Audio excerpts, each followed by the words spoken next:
হাযাল বালাদা হারামাহুল্লাহু ইয়াওমা খালাকাস সামাওয়াতি ওয়াল আরদ। পৃথিবীর সৃষ্টি লগ্ন থেকে এই ভূমিকে, এই ভূখণ্ডকে আল্লাহ তাআলা এটাকে সম্মানিত করেছেন। ফাহুয়া হারামুন বিহুরমাতিল্লাহি ইলা ইয়াউমিল কিয়ামা, কিয়ামত পর্যন্ত এটা সম্মানিত থাকবে। ইব্রাহিম আলাইহিস সালামের দোয়া আজও সেটা পাওয়া যায়। ওয়ারযুক আহলাহু মিনাস সামারাত, মানুষের জীবন ধারণের সকল প্রয়োজন, শুধু খাদ্য নয়, সব কিছুর ব্যবস্থা আপনি করে দিবেন। আল্লাহ তাআলা ইব্রাহিম আলাইহিস সালামের দোয়া এভাবে কবুল করেছেন। অন্যত্র আসছে, দোয়া করলেন, রাব্বি ইন্নী আসকানতু মিন যুররিয়্যাতি বিওয়াদিন গায়রি যি যারইন ইনদা বাইতিকাল মুহাররাম। আপনার আদেশে আমি আমার স্ত্রী হাজেরা, আমার সন্তান ইসমাইলকে এই মানবহীন এই জঙ্গলের মধ্যে, প্রান্তরে আমি রেখে যাচ্ছি। ইন্নী আসকানতু মিন যুররিয়্যাতি, আপনি এদের জন্য এই জায়গাকে আপনি নিরাপদ করে দিন, যেন কোনো হিংস্র প্রাণী, কোনো হিংস্রতা যেন এখানে আমার স্ত্রীকে, আমার সন্তানকে তার উপর আচরণ না লাগে, কোনো হিংস্রতার আচরণ না লাগে, নিরাপদ থাকে যেন তারা, তাদের জীবন যাপন যেন নিরাপদ হয়। আপনি এই শহরকে এভাবে করে দিন। ইন্নী আসকানতু মিন যুররিয়্যাতি বিওয়াদিন গায়রি যি যারইন ইনদা বাইতিকাল মুহাররাম, বাইতুল্লাহ শরীফ নির্মাণের পরে দোয়া করেছিলেন, রব্বানা লিয়ুকিমুস সালাহ, এই যে আপনার ঘর আমি পুনর্নির্মাণ করলাম আপনার আদেশ পালনে। পৃথিবীতে সর্বপ্রথম আদম আলাইহিস সালাম আল্লাহর হুকুম এই ঘর নির্মাণ করেছে। নূহ আলাইহিস সালামের প্লাবন পর্যন্ত ছিল, এরপরে ধ্বংস হয়ে গিয়েছে। এরপরে ইব্রাহিম আলাইহিস সালাম আল্লাহর নির্দেশে এই ঘরকে পুনর্নির্মাণ করেছে। ওয়াইয বাওয়া'না লিইব্রাহিম মাকানাল বাইত, সূরা হজে আল্লাহ বলেছেন, যেখানে বাইতুল্লাহ শরীফ ছিল স্থাপিত, সেই পুরাতন যে স্ট্রাকচার, সেটাকে আমি ইব্রাহিমকে দেখিয়ে দিয়েছি যে এখানেই তুমি এই ঘরকে আবার পুনর্নির্মাণ করো। ওয়াইয ইয়ারফাউ ইব্রাহিমুল কাওয়াইদ মিনাল বাইতি ওয়া ইসমাঈল, এই ঘরকে নির্মাণ করলেন তিনি। এই ঘরকে নির্মাণ করার পর আল্লাহর কাছে দোয়া করেছেন যে আল্লাহ আপনি এটা কবুল করেন। সেই ঘর নির্মাণের পরে তিনি দোয়া করছেন যে আল্লাহ আপনি এই ঘরটাকে এমন করে দেন যে মানুষ যেন এখানে এসে আপনার সালাত আদায় করে। লিয়ুকিমুস সালাহ, মানুষ এখানে এসে রুহানি তারবিয়াত গ্রহণ করবে। মানুষ এখানে মক্কার এই মুকাররমার পবিত্র ভূখণ্ড, হারামে মুকাদ্দাস, এটা যেন মানুষের, এটাকে ফসলি জমিন হিসেবে আপনি করে দিয়েন না, কিন্তু সবার খাবারের ব্যবস্থা করবেন। তারা এখানে আসবে। এখানে মানুষ কেন আসবে? আপনার ইবাদতের জন্য আসবে। ফাজআল আফিয়াতাম মিনান নাস, মানুষের অন্তরগুলো ঝুঁকিয়ে দিন আপনার ঘরে। যে কারণে মুসলমানদের অন্তরে সে আল্লাহর কারো উপর হজ ফরজ হয়েছে কিনা এটা বড় বিষয় নয়, প্রত্যেক মুমিনের হৃদয়ে আল্লাহর ঘর জিয়ারতের সুতীব্র আকাঙ্ক্ষা থাকা উচিত। প্রত্যেকটা মুমিনের হৃদয়ে এই আকাঙ্ক্ষাকে লালন করা চাই যে আমার হজ ফরজ হয়েছে কিনা সেটা পরের কথা, আমি আল্লাহর ঘরকে দেখতে চাই। ফাজআল আফিয়াতাম মিনান নাস তাহওয়ি ইলাইহিম, মানুষের হৃদয় আকর্ষিত হবে এই ঘরের দিকে। একবার, দুবার, তিনবার, চারবার, হাজারবার যাওয়ার পরেও বারবার মানুষ এই ঘরে যাওয়ার জন্য যতবার যায় তত আগ্রহ বেশি হয়, মানুষের আগ্রহ বৃদ্ধি পায়। কেন? এটাই ঘরের বরকত, এটাই ঘরের সম্মান, এটাই ঘরের বৈশিষ্ট্য, যে কারণে হাজারবার যাওয়ার পরেও মানুষের মন অতৃপ্ত থাকে। অথচ দুনিয়ার অন্য কোথাও একবারের জায়গাতে দুবার, তিনবার যাওয়ার পরে মানুষ সেখানে যায় না, জায়গায় পরিবর্তন করে। কিন্তু আল্লাহর ঘরের বৈশিষ্ট্য এমন যেখানে বারবার যেতে মনে চায়, এবং এমনটাই হওয়া চাই। আল্লাহ তাআলা তায়েফের জমিনকে, এই মক্কা মুকাররমাতে যত মানুষ আসবে আল্লাহর ঘরের ইবাদতের জন্য, সবার জীবিকা, জীবন নির্বাহের সমস্ত প্রয়োজনাদি যেন ওখানে হয়, তায়েফের মধ্যে আল্লাহ তাআলা এমন এক ভূখণ্ড দান করলেন। জিবরিল আমিনকে বললেন, শাম থেকে, সিরিয়া থেকে এক মাটি তুলে নাও, নিয়ে সেটাকে তায়েফের ভূখণ্ডে লাগিয়ে দাও।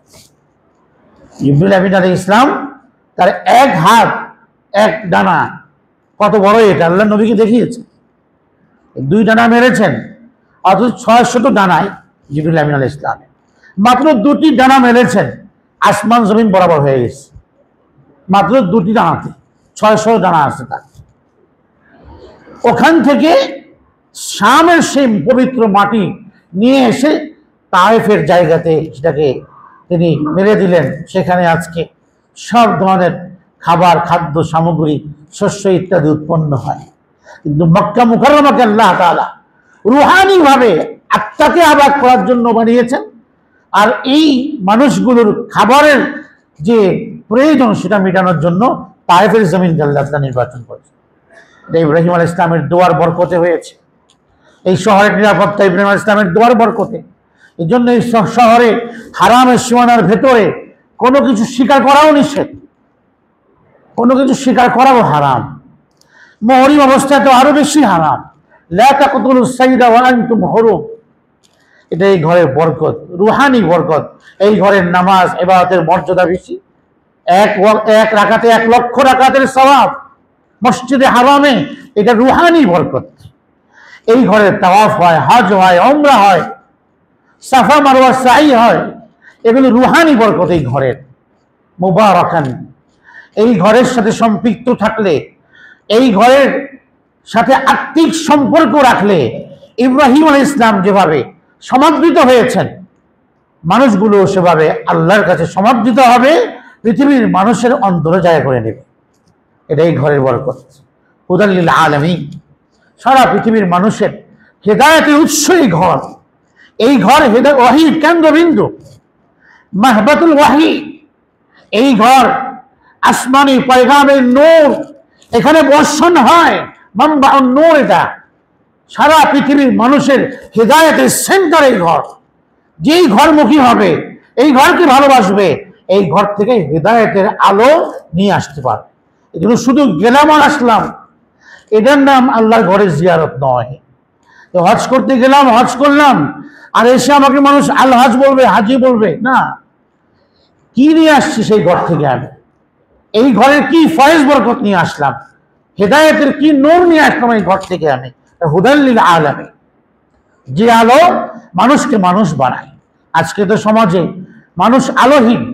আলোহীন হওয়ার কারণে পিতা কর্তৃক সন্তানকে হত্যা করা হচ্ছে, সন্তান কর্তৃক পিতাকে হত্যা করা হচ্ছে, মা কর্তৃক সন্তানকে হত্যা করা হচ্ছে, স্বামী স্ত্রী আর শাশুড়ির দ্বন্দ্বে স্বামী আত্মহত্যা করছে। সমাজের এই অবক্ষয়, এই অনৈতিকতা, এগুলো সব সেই আলোহীন শিক্ষার কুফল। আলোহীন শিক্ষার কুফল।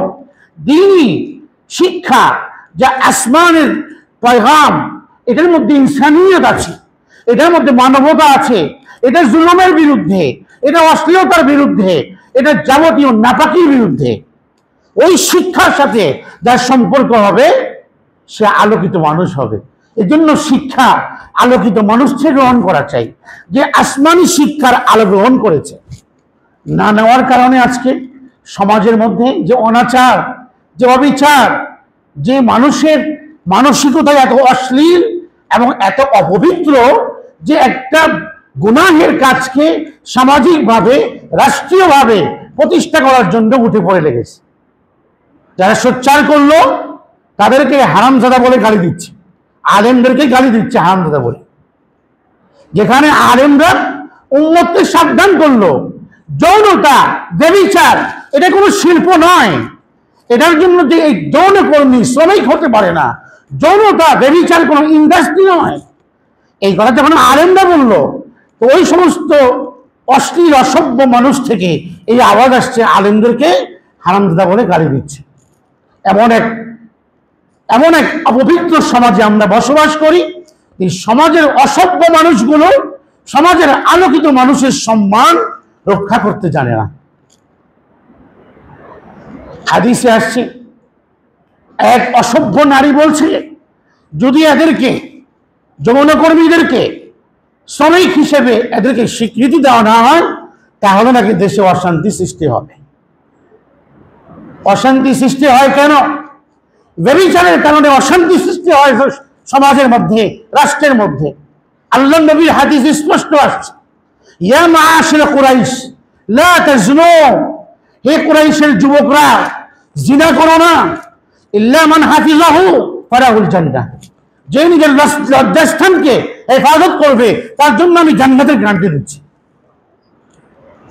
হাদিসে আসছে, আয-জিনা ইউরিসুল ফাকর, জিনা ব্যভিচার সমাজে, রাষ্ট্রে অভাব সৃষ্টি করে, দুর্ভিক্ষ আনে জিনা। হাদিসে আসছে ইদা ফাশা ফীহিমুজ জিনা, যখন মানুষের সমাজে জিনার বিচার বাড়বে আল্লাহর তরফ থেকে আযাব আসবে। আচ্ছা, আযাব আসলে কি রাষ্ট্রে শান্তি থাকবে, রাষ্ট্রে অশান্তি আসবে? যৌনকর্মীদেরকে স্বীকৃতি না দিলে রাষ্ট্রীয়ভাবে শ্রমিক তাদের এই কাজকে শ্রম না বললে দেশে বলে অরাজকতা সৃষ্টি হবে।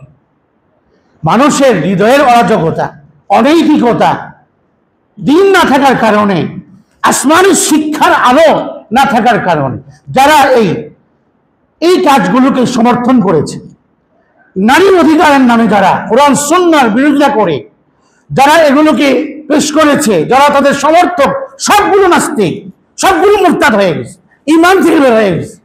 যদি আজকে ইসলামী রাষ্ট্র থাকতো এদেরকে শাস্তি দেওয়া হতো। ইসলামী রাষ্ট্রই তো নেই। ইসলামী রাষ্ট্র হওয়ার রাষ্ট্র তো বন্ধ, গণতন্ত্রের আর ধর্মনিরপেক্ষতার মতবাদের ভিড়ে রাস্তা বন্ধ করে দেওয়া হয়েছে ইসলামী রাষ্ট্র প্রতিষ্ঠা হওয়ার। তারা মনে করে এক শ্রেণীর মানুষ নির্বাচন হলেই সবকিছু সহজ হবে, সবকিছু সংস্কার হবে। এই মানুষগুলোর কলুষ হৃদয়গুলোকে সংস্কার করবে কে? আলোহীন মানুষের কথা এগুলো। হাদিসে আসছে 15টি যখন অবস্থা তৈরি হবে কিয়ামতের জন্য অপেক্ষা করো, ভূমিধসের অপেক্ষা করো, ভূমিকম্পের অপেক্ষা করো। দুদিন পর পর ভূমিকম্প হয়, সতর্কবাণী। আমরা জাগ্রত হই না, আমাদেরকে আল্লাহ অ্যালার্ট করেন, আমরা অ্যালার্ট হই না। ভূমিকম্প আসবে কখন? ওয়াকানা যাঈমুল কওমি আরদালাহুম। হাদিসে আসছে যখন সমাজের নিকৃষ্ট লোকগুলো, সমাজের যারা অন্যায়ের পক্ষে, জালিমের পক্ষে, তারা যখন সমাজের নেতৃত্ব দিবে, আসমানের আযাবের অপেক্ষা করো, কিয়ামতের অপেক্ষা করো, ভূমিকম্পের অপেক্ষা করো, ভূমিধসের অপেক্ষা করো। আজকে আমরা জালিমের পক্ষে ওকালতি করছি। যারা রাষ্ট্রের জনগণের অর্থকে নষ্ট করেছে, যারা জালেমদেরকে প্রমোট করেছে, যারা জালেমদের সহযোগিতা করেছে, যারা ফেসিবাদকে উগড়ে দিয়েছে, তাদেরকে আজকে আমরা পালিয়ে যাওয়ার জন্য সহযোগিতা করছি, তাদেরকে পালিয়ে যাওয়ার জন্য সহযোগিতা করছি। তাহলে তো আমি জালিমের পক্ষ অবলম্বন করলাম। সমাজের দুর্নীতিগ্রস্ত লোক, ব্রেন দুর্নীতিগ্রস্ত আধিপত্যবাদীদের দালাল হয়ে দেশ স্বাধীনতা সার্বভৌমত্বের রক্ষার বিপরীতে জনতার যে পালস এবং তার সেন্টিমেন্টকে এর বিরোধিতা করে ভেতরে ভেতরে শত্রুদের সাথে হাত মিলিয়ে দেশের দায়িত্বশীল চেয়ারে বসে রাষ্ট্রের বিরুদ্ধে কাজ করছে, জনতার বিরুদ্ধে, সেন্টিমেন্টের বিরুদ্ধে কাজ করছে। এটার জন্য তো এই গণ অভ্যুত্থান হয় নাই, হাজারো মানুষের রক্তের উপরে প্রতিষ্ঠিত হয়েছে। এটাকে নষ্ট করার ষড়যন্ত্র চলছে দেশে। আজকে জালিমের পক্ষাবলম্বন যে করবে, আল্লাহ তার পক্ষে নেই। ইন্নাহু লা ইউহিব্বুল মুআতাদিন। তোমরা জুলুম করো না, তোমরা সীমা লঙ্ঘন করো না, সীমা লঙ্ঘনকারীদের পক্ষাবলম্বন করো না। যে করবে, তো শুনে রাখো এই কথা, আল্লাহ তাদেরকে ঘৃণা করেন, পছন্দ করেন না। যে জালিম সে যেই হোক, জালিমের পক্ষে আল্লাহ নাই। সারা দুনিয়াও যদি থাকে জালিমের পক্ষে, আজকে রাষ্ট্র থেকে, দেশ থেকে পালিয়ে যেতে সাহায্য করেছেন, ময়দানে মাস্টারে পারবেন সাহায্য করতে? জালিমকে আল্লাহর দরবার থেকে পালিয়ে যেতে সাহায্য করতে পারবেন? ইন্নাহু লা ইউহিব্বুয যালিমিন। সেই জালিমদেরকে নিষিদ্ধ করার সময়ের দাবি, অনতি বিলম্বে মেনে নেওয়া উচিত সরকারের, এদেরকে নিষিদ্ধ করা, জালিমকে নিষিদ্ধ করা।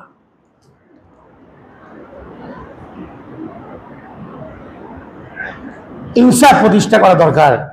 ও আদিল, যে আল্লাহর হুকুম বাস্তবায়ন করা, ইনসাফ। আজকে বহু মানুষ, বহু সন্ত্রাসী কার্যক্রম করে জেলখানাতে ছিল, আবদ্ধ ছিল, বের হয়ে যাচ্ছে সহজেই, অথচ আজও জেলখানার ভেতরে জঙ্গি নাটক সাজিয়ে বহু নিরপরাধ মজলুম যোগ্য আলেমদেরকে এখনো ভরে রাখছে। এদের জামিন হচ্ছে না, এদের জামিনের হুকুমকে আটকে রাখছে কোন শক্তিতে? এক পরাশক্তি, এক প্রচ্ছন্ন শক্তি এদেরকে এখনো আটকে রেখেছে। অথচ সন্ত্রাসীরা বেরিয়ে যাচ্ছে বীর দর্পে, হাজার হাজার অপরাধের বোঝা তার মাথায়, তাদের জামিন হয়, আর যারা আল্লাহর দ্বীনের প্রচারক, যাদেরকে মিথ্যা মামলা দিয়ে 16 থেকে 17 বছর যাবত তারা কারাবন্দী আলেম, এদেশের হক্কানি ওলামায়ে কেরামের বড় একটা অংশ এখনো জেলখানাতে আসে, যারা সম্পূর্ণ মিথ্যা মামলার শিকার, 16 বছর যাবত নির্যাতনের শিকার, জুলুমের শিকার, ফ্যাসিবাদী সরকারের জুলুমের শিকার ছিল। তাদেরকে এখনো জামিন দেওয়া হচ্ছে না, তাদের মামলার রায় এটাকে আটকে রাখা হচ্ছে। এটা কি ইনসাফ? এটা তো ইনসাফ নয়। রক্ত দেওয়া হয়েছিল ইনসাফ প্রতিষ্ঠা করার জন্য, জুলুম দূর করার জন্য, অন্যায় অনৈতিকতা দুর্নীতিকে দূর করার জন্য, সমাজ ও রাষ্ট্র থেকে। সমাজ ও রাষ্ট্র ইসলামের অংশ, কথা বলতে হবে সমাজ রাষ্ট্র নিয়েও, এটা আমাদের জীবনের অবিচ্ছেদ্য অংশ। সমাজ রাষ্ট্র সংস্কার না হলে আমরাও সংস্কৃত হতে পারবো না। আমরা সংস্কৃত না হলে, পরিশুদ্ধ না হলে সমাজ ও রাষ্ট্র সংস্কৃত হবে না। আমরা যদি আমাদের জায়গাতে, আমাদের দায়িত্বের ব্যাপারে আমরা যদি পরিশুদ্ধ না হই, আল্লাহর কাছে জবাবদিহিতার সেই ভয় যদি আমাদের ভেতরে না থাকে, তাহলে আমরাও সংস্কৃত হতে পারবো না। আল্লাহ তাআলা বলেন, ওয়ালাকিন্নাল বিররা মান ইত্তাকা, আসল সওয়াবের কাজ কোনটা? আল্লাহকে ভয় করা, এটাই দ্বীন, এটাই পুণ্যময় কাজ। মুশরিকরা হজের সময় ইহরাম পরার পরে, বের হয়ে যাওয়ার পরে আবার ঘরে যদি আসার প্রয়োজন পড়তো, তো সামনের সদর দরজা দিয়ে ঢুকতো না, পেছন দিয়ে ঢুকতো, পেছনের দরজা দিয়ে। এতে যদি দেয়াল ভাঙতে হয়, দেয়াল ভাঙত, এটা কুসংস্কার ছিল। তো আল্লাহ আয়াত নাযিল করে এটাকে দূর করলেন, প্রত্যাখ্যান করে বললেন, এই কালচার বাদ দাও। ওয়াতুল বুয়ুতা মিন আবওয়াবিহা, ইহরাম পরে ফেলেছ, কোনো প্রয়োজনে ঘরে আসতে হয়েছে, সদর দরজা দিয়ে ঢুকো, অসুবিধা কি? তোমরা এটাকে পুণ্যের কাজ মনে করো, তোমাদের মন গড়া কাজকে পুণ্যের কাজ মনে করো, এটাকে তাকওয়া মনে করো। না না, এটা পুণ্যের কাজ নয়। ওয়ালাকিন্নাল বিররা মান ইত্তাকা ওয়াত্তাকুল্লাহা লাআল্লাকুম তুফলিহুন। আল্লাহর ভয় মানুষের জীবনে সফলতা, আল্লাহর ভয় সমাজ রাষ্ট্রে সফলতা আনবে। জিনা, ব্যভিচার অভাব সৃষ্টি করে, হজ উমরা বারবার করলে অভাব দূর হয়। হাদিসে আল্লাহর নবী বলেছেন, এক শ্রেণীর মানুষ হজ উমরা বারবার করলে বলে, আরে ভাই আপনি এত নফল হজ করতেছেন কেন? আপনি এটা দান করেন, সব বেশি হবে। এটা আল্লাহর নবীর কথার বিরোধী কথা। আল্লাহর নবীর কথা হলো তাবিউ বাইনাল হাজ্জি ওয়াল উমরাতি, একের পর এক হজ উমরা করতে থাকে। একবারই তো হজ ফরজ হয়, এরপর নফল। একবার উমরা হলে সুন্নতে মুআক্কাদা আদায় হবে, বারবার উমরা করলে নফল হবে। তো আল্লাহর নবীর কথা এটা, তোমরা এভাবে করতে থাকো। মন গড়া ভাবে যেটাকে আমি সওয়াবের কাজ মনে করি, ওটা সওয়াবের কাজ নয়। যেটা আমাকে আল্লাহর নবী বলেছেন, আল্লাহর নবীর অনুমোদন আছে, ওটা সওয়াবের কাজ। সেজন্য তাকওয়ার এই সম্পদ, এটার উৎসই হলো বাইতুল্লাহ শরীফ, হেদায়েতের মারকাজ, হুদাল লিল আলামিন। এখানের সাথে সম্পর্ক থাকলে হেদায়েত নসিব হবে, এখানের সাথে সম্পর্ক থাকলে তাকওয়া নসিব হবে। এটা আল্লাহর যে আসমানি শিক্ষার নূর অবতরণের স্থল, অবতরণের জায়গা। এখান থেকে নূর আসছে, আল্লাহর ঘরের উপরে আসছে, আল্লাহ নবীর উপর ওহী আসছে। এই জায়গাতে, এই ঘরটাতে আপনি সামনে গেলেন, আপনি উপলব্ধিতে আনুন যে এখানেই তো কোরআন নাজিল হয়েছে। এখানে আল্লাহর নবী দাঁড়িয়ে নামাজ পড়েছেন, সেই পবিত্র অনুভূতি আপনি আল্লাহর ঘরের প্রেমিক হাজী আপনার ভেতরে জাগ্রত করুন। আপনার ইবাদতে প্রশান্তি আসবে, আপনার ইবাদতের মান বাড়বে এই উপলব্ধিগুলোর দ্বারা। এটা হেদায়েতের মারকাজ, হুদাল লিল আলামিন। যে এই ঘরের সাথে, এই ঘরের মালিকের সাথে, এই ঘরের সাথে সম্পৃক্ত লোকদের যারাই বিভিন্ন সময়ে বিরোধিতা করেছে কোরআন সুন্নাহর, তারা আস্থা করে নিক্ষিপ্ত হয়েছে। এই জন্য আমাদের জীবন কোরআন এবং সুন্নাহর নির্দেশনার বাইরে নয়। আমাদের জীবন, সেটা আমাদের জীবনের যে কোনো স্তরই হোক না কেন, এটা কোরআন সুন্নাহর আদলেই চলতে হবে।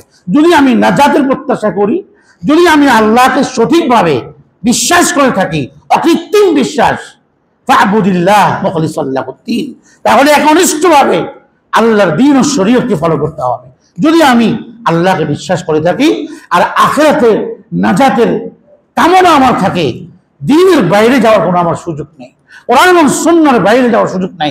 যারা কোরআন সুন্নাহর বাইরে যায়, কোরআন সুন্নাহর বিরোধিতা করে, তাদেরকে সমর্থন করার কোনো অবস্থায় আমার জীবনে থাকবে না যদি আমি মুমিন হই, যদি মুসলিম হই। জন্য আল্লাহর ঘরের সাথে সম্পর্ক রাখা, এটা তো এই সব ঘরগুলো তো আল্লাহর ঘরের সাথেই কানেক্টেড। যে আল্লাহর ঘর বাইতুল্লাহতে যে আলো পড়ে, যে রহমত বর্ষণ হয়, যে নূর বর্ষণ হয়, ওগুলো পৃথিবীর সকল মসজিদে বিতরণ হয়। এখানেও রহমত বর্ষণ হয়, এখানেও রহমত আসে। পৃথিবীর সব মসজিদ রহমত অবতরণের জায়গা। এগুলোর সাথে সম্পর্ক রাখা, এগুলোর সহযোগিতা এগিয়ে আসা, ইবাদতের মাধ্যমে এগুলোকে আবাদ রাখা, বাহ্যিকভাবে এগুলোর প্রয়োজন পূরণ করা, এটাও কিন্তু এই ঘরের দাবি। আল্লাহ তাআলা সব ধরনের দাবি, আল্লাহর ঘরের হক, বাহ্যিক আভ্যন্তরীণ সব হকগুলো আমাদেরকে সঠিকভাবে আদায় করবার তৌফিক দান করুন। ওয়া আখিরু দাওয়ানা আলহামদুলিল্লাহি রাব্বিল আলামিন।